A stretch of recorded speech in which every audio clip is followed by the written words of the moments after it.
पंतप्रधान मोदी आज नाशिक दौऱ्यावर. मोदींचा रोड शो होणार. रामकुंड काळाराम मंदिरात पंतप्रधान मोदी दर्शन घेणार. 27व्या राष्ट्रीय युवा महोत्सवाचं पंतप्रधान मोदींच्या हस्ते आज उद्घाटन होणार. नाशिकमध्ये होणाऱ्या या महोत्सवामध्ये देशभरातील सुमारे 7,500 युवक सहभागी होणार. पंतप्रधान मोदी आज मुंबई नवी मुंबई दौऱ्यावर. 30,500 कोटींच्या विकास कामांचं उद्घाटन करणार.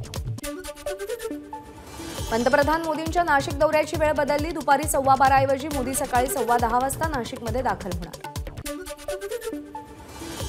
पंतप्रधान नरेंद्र मोदी आज पश्चिम रेल्वेच्या 6व्या मार्गिकेचं लोकार्पण करणार. गोरेगाव ते खार दरम्यान जवळपास 8.8 किलोमीटरचा हा मार्ग आहे.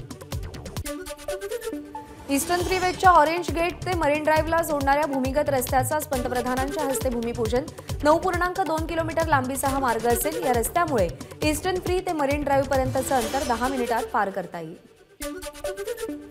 बेलापूर ते पेंधर मेट्रो रेल्वे मार्गाचं पंतप्रधान मोदी लोकार्पण करणार. 17 नोव्हेंबरला ही मेट्रो सुरू करण्यात आली होती.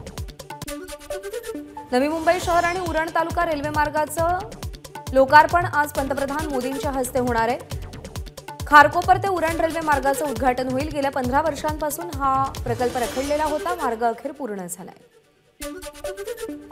पालघरच्या पाणीपुरवठा प्रकल्पाचं उद्घाटन होणार. वसई विरार मीरा भाईंदरसह पालघर जिल्ह्यातील 30 लाख लोकांना पाण्याची गरज भागवणाऱ्या सूर्या नदीवरच्या प्रकल्पाचं आज लोकार्पण होईल. 16 जानेवारीपर्यंत नाशिक जिल्हा नो ड्रोन झोन म्हणून घोषित. पंतप्रधान नरेंद्र मोदींच्या दौऱ्याच्या पार्श्वभूमीवर प्रशासनाचा निर्णय.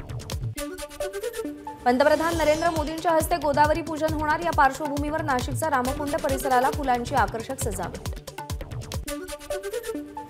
पुणे मुंबई द्रुतगती आणि जुन्या पुणे मुंबई महामार्गावरती आज अवजड वाहतुकीला बंदी.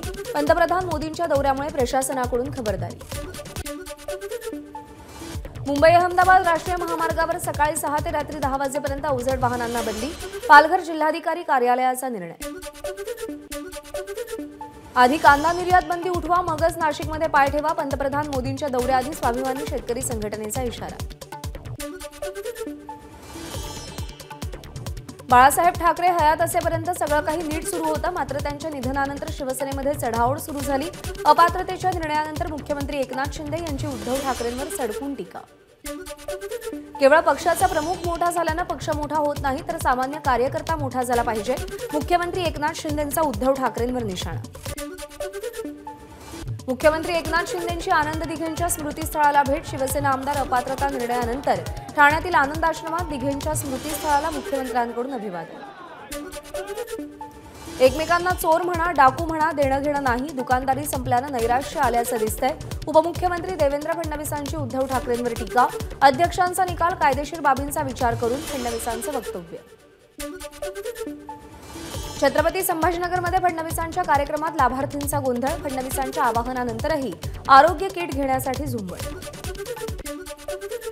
14 तारखेला रत्नागिरी जिल्ह्यातल्या महायुतीच्या सगळ्या पदाधिकाऱ्यांचा मेळावा. मंत्री उदय सामंत यांची माहिती.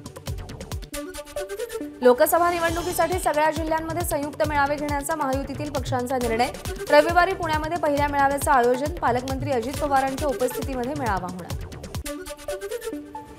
विधानसभा अध्यक्षांनी दोन्ही गटातील आमदारांना अपात्र केलं नाही हे आश्चर्य. जयंत पाटील यांची प्रतिक्रिया. तर जागा वाटपावर आणखी एका बैठकीत अंतिम शिक्कामोर्तब होईल. प्रकाश आंबेडकरांशीही संवाद सुरू. जयंत पाटील यांची माहिती. शिवसेना आमदार अपात्रता निकाल देऊन विधानसभा अध्यक्षांनी भाजपचे हस्तक असल्याचं सिद्ध केलं. ठाकरे गटाच्या उपनेत्या सुषमा अंधारेंचा राहुल नार्वेकरांवर आरोप. नार्वेकरांकडे खरंच वकीलपत्र आहे का? अंधारेंची नार्वेकरांवर टीका. सर्वोच्च न्यायालयानं घातलेली चौकट पायदळीत उडवली गेली. ठाकरे गटाचे नेते अनिल परब यांची प्रतिक्रिया. सर्वोच्च न्यायालयाच्या आदेशाचं उल्लंघन झालं म्हणून कोर्ट याची दखल घेईल. परब यांचं वक्तव्य. भाजप आधी आमदार खासदार पळवून न्यायचे, आता पक्षच पळवून नेतात. काँग्रेस प्रदेशाध्यक्ष नाना पटोलेंची भाजपवर टीका. आम्हाला गद्दार म्हटलं गेलं असलं तरी आम्ही कोणतीही गद्दारी केली नाही. पक्षाचे विचार आम्ही सोडले नाहीत. पक्ष वाचवण्यासाठी आम्ही वेगळे झालो. जळगावमध्ये बोलताना गुलाबराव पाटील यांचं वक्तव्य. आदित्य ठाकरेंकडून उद्धव ठाकरेंसोबतच्या फोटोंचा व्हिडिओ इंस्टाग्रामवर शेअर. नेहमीच वडिलांच्या पाठीशी राहणार. आदित्य ठाकरेंचं व्हिडिओला कॅप्शन. थोडी तरी राज राहिली असेल तर राजीनामा द्या, नाहीतर एकनाथ शिंदेंसोबत या. नितेश राणेंचं उद्धव ठाकरेंना आव्हान. मशाल चिन्ह केवळ अंधेरी निवडणुकीपुरतं, भविष्यामध्ये चिन्ह बदलावं लागेल, नितेश राणेंची ठाकरेंवर टीका। फावड्याचा वापर कसा होतो हे नितेश राणेंना माहित नाही, फावडा घेऊन तुम्हाला सोडवून टाकू, नितेश राणेंच्या टीकेनंतर अंबादास दानवेंचा पलटवार। एमआयएमचे अध्यक्ष असदुद्दीन ओवैसी संभाजीनगरमध्ये आगामी लोकसभा निवडणुकीच्या पार्श्वभूमीवर संभाजीनगरला भेट दिल्यानं राजकीय वर्तुळात चर्चा। खासदार इम्तियाज जलील यांच्यासोबत ओवैसींची चर्चा। लोकसभा निवडणुकीसाठी आमची तयारी सुरू, जनता इम्तियाज जलील यांना पुन्हा खासदार बनवेल, असदुद्दीन ओवैसींकडून विश्वास व्यक्त। श्रीराम महात्मा गांधींचे श्वास होते, काँग्रेस महात्मा गांधींच्या विचारधारेवर चालतं, निमंत्रणाला नकार देऊन काँग्रेस महात्मा गांधींचाही अपमान करते, मंत्री राधाकृष्ण विखे पाटलांचा काँग्रेसवर निशाणा। भंडारा लोकसभेच्या जागेवरून भाजप आणि अजित पवार गटामध्ये चढाओढ, मात्र 2014 आणि 2019 मध्ये भाजपचा विजय झाल्यानं आता देखील ही जागा भाजपकडेच असायला हवी, माजी मंत्री परिणय फुकेंचं वक्तव्य। मुंबईमध्ये होणाऱ्या मराठा समाजाच्या आंदोलनकर्त्यांना सोयीसुविधा द्याव्या, राज पाटील यांची पत्राद्वारे मुख्यमंत्र्यांकडे मागणी। 20 जानेवारीला मनोज जरांगेंच्या नेतृत्वात आंदोलन होणार। गेल्या 1.5 वर्षांपासून आपली आणि आपल्या कुटुंबियांची चौकशी सुरू, आपल्याला अटक केली तरी चालेल, मात्र यापुढे एसीबी कार्यालयात येणार नाही, ठाकरे गटाचे आमदार राजन साळवींकडून संताप व्यक्त। मनसुख हिरेन हत्या प्रकरणामध्ये एन्काउंटर स्पेशालिस्ट प्रदीप शर्मांची दोषमुक्तीची याचिका। हिरेन हत्या प्रकरणामध्ये शर्मा सध्या जामिनावर। अमरावतीमध्ये शेकडो वाहन चालकांचं मुंडन आंदोलन, हिट अँड रन कलम मागे घेत नाही तोपर्यंत आंदोलन मागे घेणार नाही, आंदोलनकर्त्यांचा निर्धार। सलग दुसऱ्या दिवशी परभणीमध्ये चालक मालक संघटनेचं आंदोलन, हिट अँड रन कलमाविरोधात बेमुदत स्टेरिंग छोडो आंदोलन। केंद्र सरकारनं लागू केलेला हिट अँड रनचा कायदा तात्काळ रद्द करण्यात यावा, यासाठी बीडमध्ये चालक आणि मालक संघटनेच्या वतीनं धुळे सोलापूर राष्ट्रीय महामार्गावरती आंदोलन। बुलढाण्यामध्ये विविध मागण्यांसाठी अंगणवाडी कर्मचाऱ्यांचं आक्रोश आंदोलन, राज्य सरकारच्या प्रतिकात्मक पुतळ्यासमोर आक्रोश। अकोला नांदेड महामार्गावर ट्रकच्या धडकेत दुचाकीस्वाराचा मृत्यू, संतप्त नागरिकांचा रास्ता रोको, रस्ता मोठा करून देत नाही तोपर्यंत टोल वसुली करू न देण्याची आंदोलनकर्त्यांची भूमिका। गोंदियामध्ये अंगणवाडी सेविकांचा कटोरा मोर्चा, अंगणवाडी सेविकांच्या संपाला 38 दिवस पूर्ण होऊन देखील शासनाकडून दखल न घेतल्याने मोर्चा काढला। नार्वेकरांच्या निर्णयानंतर उद्धव ठाकरे गटाचे शिवसैनिक आक्रमक, बीडमध्ये जिल्हाप्रमुखासह 11 पदाधिकाऱ्यांनी निषेध करत जिल्हाधिकारी कार्यालयासमोर मुंडन आंदोलन केलं। पुण्यामध्ये डीएड-बीएडच्या शिक्षकांनी चंद्रकांत पाटलांची गाडी अडवली, शिक्षक भरतीमध्ये इंग्रजी माध्यमांचं स्वतंत्र आरक्षण रद्द करण्याची आंदोलक शिक्षकांची मागणी। भिवंडीमध्ये श्रमजीवी संघटनेचं प्रांत कार्यालयासमोर ठिय्या आंदोलन, मुंबई बडोदरा मार्गांमधील बाधित शेतकऱ्यांच्या मोबदल्यासाठी आंदोलन। विधानसभा अध्यक्षांच्या निर्णयाचा मुंबईमध्ये ठाकरे गटाकडून निषेध, विलेपार्ले रेल्वे स्टेशन इथं कार्यकर्त्यांनी सरकारची अंत्ययात्रा काढली, राज्यामध्ये सत्तेचा गैरवापर होत असल्याचं म्हणत कार्यकर्त्यांकडून घोषणाबाजी। पंढरपूरमध्ये ठाकरे गटाचं आंदोलन, विधानसभा अध्यक्षांनी दिलेल्या निकालाच्या निषेधार्थ जोरदार घोषणाबाजी। भिवंडीमध्ये आमदार अपात्रतेच्या निर्णयाचा ठाकरे गटाकडून निषेध, राहुल नार्वेकरांच्या फोटोला जोडे मारत ठाकरे गटाचं आंदोलन। सिंधुदुर्गच्या कुडाळमध्ये ठाकरे गटाकडून काळे झेंडे फडकवत निषेध, विधानसभा अध्यक्षांविरोधात ठाकरे गटाची जोरदार घोषणाबाजी। शिवसेना आमदार अपात्रता निर्णयाविरोधात वर्ध्यामध्ये निषेध आंदोलन, विधानसभा अध्यक्ष राहुल नार्वेकरांच्या छायाचित्राचं ठाकरे गटाकडून दहन। वाशिममध्ये ठाकरे गटाचं आंदोलन, राहुल नार्वेकरांच्या फोटोला काळं फासत निकालाचा निषेध केला। अमरावतीमध्ये ठाकरे गटाकडून विधानसभा अध्यक्षांचा पुतळा जाळण्याचा प्रयत्न, कार्यकर्त्यांकडून घोषणाबाजी करत नार्वेकरांचा निषेध। हिंगोलीमध्ये ठाकरे गटाचं जोडे मारो आंदोलन, राहुल नार्वेकरांच्या प्रतिमेचं दहन करण्याचा ठाकरे गटाचा प्रयत्न। शेकडो विद्यार्थ्यांनी शिवसेना ठाकरे गटाच्या नेतृत्वात नांदगाव खांडेश्वर तहसील कार्यालयावर मोर्चा काढला, तलाठी भरती प्रक्रिया रद्द करून नव्यानं एमपीएससी मार्फत परीक्षा राबवण्याची विद्यार्थ्यांची मागणी। पुण्यात झालेल्या गोंधळानंतर सारथी, बार्टी आणि महाज्योतीच्या परीक्षांना स्थगिती देण्याचा निर्णय, फेलोशिप देण्यासाठी या संस्थांकडून घेण्यात येणाऱ्या निवड चाचणीचा पेपर फुटल्याचा परीक्षार्थींचा आरोप। महाराष्ट्र सरकारकडून बेळगावसह सीमा भागातील मराठी भाषिकांसाठी महात्मा ज्योतिबा फुले जन आरोग्य योजना लागू, मात्र ही योजना जारी करण्यास बंदी घालण्याची कन्नड संघटनांची जिल्हाधिकाऱ्यांकडे मागणी। भटक्या विमुक्तांना आधार कार्ड देण्यासाठी राज्य सरकारची विशेष मोहीम, भाजप प्रदेशाध्यक्ष चंद्रशेखर बावनकुळेंच्या मागणीला यश, राज्य सरकारकडून सर्व जिल्हाधिकाऱ्यांना परिपत्रकाद्वारे आदेश। घर खरेदी करार रद्द होण्यास विलंब झाला तर त्याला खरेदीदार जबाबदार नाही, 5 वर्षांनंतर खरेदी करार रद्द झाल्यानं संबंधित नागरिकांना भरलेली स्टॅम्प ड्युटी परत करता यावी, उच्च न्यायालयाचे महसूल विभागाला आदेश। बीडच्या सावरगाव आणि म्हाळस पिंपळ गावामध्ये वाळू माफियांवर कारवाई 6 टिप्पर महसूल अधिकाऱ्यांच्या ताब्यात 2 कोटी रुपयांचा मुद्देमालही जप्त मुंबईच्या चारकोप परिसरात मालवणी पोलिसांची मोठी कारवाई एमडी ड्रग्ज बनवणाऱ्या फॅक्टरीचा भांडाफोड 1,60,00,000 रुपयांचा मुद्देमाल जप्त वैद्यकीय चाचणीसाठी आणलेल्या आरोपीकडून ससून रुग्णालयात तोडफोड संपूर्ण घटना सीसीटीव्ही कॅमेऱ्यात कैद संबंधित आरोपीला सुरक्षा रक्षकांनी पकडलं वसई विरार महापालिकेकडून अनधिकृत बांधकामावर बुलडोझर 9,000 चौरस फूट अनधिकृत बांधकामांवर महापालिकेची कारवाई लातूरमध्ये भरधाव कारची दुचाकीला धडक एकाचा मृत्यू तर 3 जण जखमी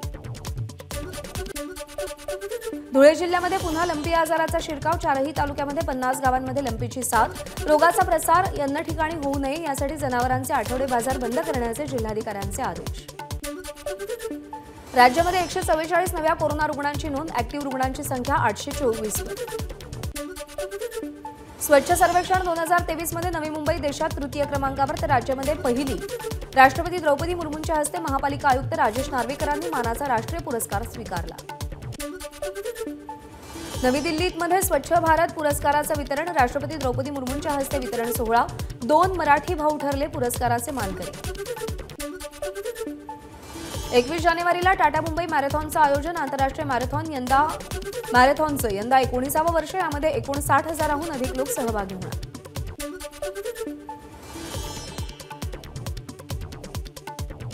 छत्रपती शिवाजी महाराज पार्क आर्ट फेस्टिवलला सुरुवात मुंबईच्या दादर शिवाजी पार्कमध्ये विविध कलांचं प्रदर्शन 14 जानेवारीपर्यंत हे फेस्टिवल सुरू राहणार एसटी महामंडळाच्या कर्मचाऱ्यांचे पगार त्यांच्या खात्यात जमा एसटी महामंडळाची अधिकृत माहिती महारेराच्या स्थापनेनंतर 2023 मध्ये पहिल्यांदाच 3,927 विक्रमी गृहनिर्माण प्रकल्प पूर्ण कोरोनाच्या प्रभावामुळे 2022 मध्ये फक्त 1,749 प्रकल्प पूर्ण झाले ठाण्यामध्ये ऑक्सफर्ड इंग्लिश स्कूल महाराष्ट्राला आदर्श देईल इथे फक्त महिना 700 रुपये फी घेऊन विद्यार्थ्यांना शिकवलं जातं मंत्री दीपक केसरकरांचं वक्तव्य नांदेडमध्ये माळेगाव यात्रेचं आयोजन दिवंगत विलासराव देशमुख यांचे चिरंजीव धीरज देशमुख यात्रेत सहभागी खंडोबाचं दर्शन घेत घोड्यांची पाहणी केली बुलढाण्यामध्ये राजमाता जिजाऊंच्या जन्मोत्सवाला दीपोत्सवानं सुरुवात सिंदखेड राजा इथं राजवाड्यावर नेत्रदीपक रोषणाई राजमाता जिजाऊंचा 326वा जन्मोत्सव राजे लखुजी जाधव यांच्या राजवाड्यात साजरा केला जाणार यानिमित्त दिवसभर विविध कार्यक्रमांचं आयोजन राजमाता जिजाऊंच्या जयंतीनिमित्त मुंबईच्या बोरिवली पूर्वेमध्ये राजमाता जिजाऊ चौक उभारला उपमुख्यमंत्री देवेंद्र फडणवीसांच्या हस्ते चौकाचं लोकार्पण ठाण्यामध्ये 20 ते 22 जानेवारी दरम्यान भव्य रामायण महोत्सव उपमुख्यमंत्री देवेंद्र फडणवीसांच्या हस्ते या महोत्सवाचं उद्घाटन होणार महोत्सवामध्ये विविध कार्यक्रमांच्या माध्यमातून रामनामाचा जागर केला जाईल शाकंभरी नवरात्रोत्सवाच्या पार्श्वभूमीवर विधिवत पूजा करून तुळजाभवानी देवीच्या निद्रेस सुरुवात 8 दिवसांच्या मंचकी निद्रेनंतर देवीची सिंहासनावर प्रतिष्ठापना केली जाईल संसदेचं अर्थसंकल्पीय अधिवेशन 31 जानेवारी ते 9 फेब्रुवारी दरम्यान होणार राष्ट्रपतींच्या संबोधनानं अधिवेशनाला सुरुवात होईल अर्थमंत्री निर्मला सीतारामन 1 फेब्रुवारीला अर्थसंकल्प मांडतील श्रीरामाला बदनाम करण्याचे काँग्रेसकडून अनेक प्रयत्न 22 जानेवारीलाही काँग्रेस हा कार्यक्रम बायकॉट करेल असं वाटतंय केंद्रीय मंत्री अनुराग ठाकूर यांची काँग्रेसवर टीका शिर्डीतील साईबाबा संस्थानाला अयोध्या न्यासाकडून मूर्ती प्रतिष्ठापना सोहळ्याचं निमंत्रण राष्ट्रीय स्वयंसेवक संघाच्या संपर्क विभाग प्रमुखांच्या हस्ते निमंत्रण पत्रिका साई चरणी अर्पण गुजरातमधून पाठवलेला 500 किलोचा नगारा रामजन्मभूमीमध्ये दाखल रामजन्मभूमी तीर्थक्षेत्र ट्रस्टच्या सरचिटणीसांकडून स्वीकार अयोध्येतील राममंदिराच्या प्राणप्रतिष्ठा सोहळ्याची देशभरात तयारी वाराणसी आणि गुजरातच्या कारागिरांकडून शुद्ध तुपातील लाडू बनवण्यास सुरुवात 22 जानेवारीला राममंदिर प्राणप्रतिष्ठा सोहळा यानिमित्त एका रामभक्ताकडून श्रीरामाला 56 भोग अर्पण दिल्लीतील कर्तव्यपथावर सुरक्षा दलांच्या जवानांकडून 26 जानेवारीची तयारी सुरू सीमा सुरक्षा दलाकडून मोटरसायकल कसरती करणारं पथक महिला जवान आणि अधिकाऱ्यांचं असेल प्रजासत्ताक दिनाच्या पार्श्वभूमीवर सुरक्षा यंत्रणा सतर्क जम्मू काश्मीरच्या श्रीनगरमध्ये वाहनांच्या तपासणीला सुरुवात केंद्रीय गृहमंत्री अमित शहा आज गुजरातमध्ये गांधीनगर इथं सुरू असलेल्या व्हायब्रंट गुजरात समिटच्या समारोपीय सत्राला संबोधित करणार उत्तर प्रदेशचे मुख्यमंत्री योगी आदित्यनाथ आणि विनोद तावडे यांची भेट अयोध्येच्या मुख्य कार्यक्रमासंदर्भात दोघांमध्ये चर्चा जम्मू काश्मीरच्या माजी मुख्यमंत्री मेहबूबा मुफ्तींच्या कारचा अपघात मेहबूबा मुफ्ती थोडक्यात बचावल्या मात्र कार चालक जखमी दक्षिण काश्मीरमधील अनंतनाग जिल्ह्यामध्ये अपघात झाल्याची माहिती पंजाब आणि हरियाणामध्ये पुढचे 4 दिवस शीतलहर, तापमान 2 ते 3 डिग्री सेल्सिअस पर्यंत घसरण्याची शक्यता. तर उत्तर प्रदेश, हिमाचल प्रदेश, उत्तराखंड, बिहार आणि राजस्थानसह अन्य राज्यातही दाट धुकं पसरली. अफगाणिस्तानमध्ये 6.1 रिश्टर स्केलचा भूकंप, दिल्लीसह काश्मीरमध्येही भूकंपाचे धक्के जाणवले. जंगलाची गुणवत्ता वाढवण्यासाठी भारत जर्मनी यांच्यामध्ये महत्त्वाचा करार. चंद्रपूरमध्ये वनमंत्री सुधीर मुनगंटीवार आणि जर्मन तज्ज्ञांच्या उपस्थितीमध्ये प्रकल्पाची सुरुवात. भारत अफगाणिस्तान दरम्यान झालेल्या पहिल्या T20 सामन्यामध्ये टीम इंडियाचा विजय. अफगाणिस्तानला 6 विकेट्सनं हरवलं. 3 सामन्यांच्या मालिकेत भारत 1-0 आघाडीवर. टीम इंडियाच्या विजयानिमित्त देशभरात जल्लोष. पंजाबच्या मोहालीमध्ये तरुणांकडून आनंद साजरा. आशियाई नेमबाजी स्पर्धेमध्ये 19 पदकांसह भारत पहिल्या क्रमांकावर. भारताच्या खात्यामध्ये 7 सुवर्ण, 6 रौप्य आणि 6 कांस्य पदकांचा समावेश. अनुराग बासू यांच्या मेट्रो इन दिनो या सिनेमाची रिलीज डेट बदलली. 13 सप्टेंबर 2024 हा सिनेमा प्रदर्शित होईल. एबीपी माझा, उघडा डोळे बघा नीट.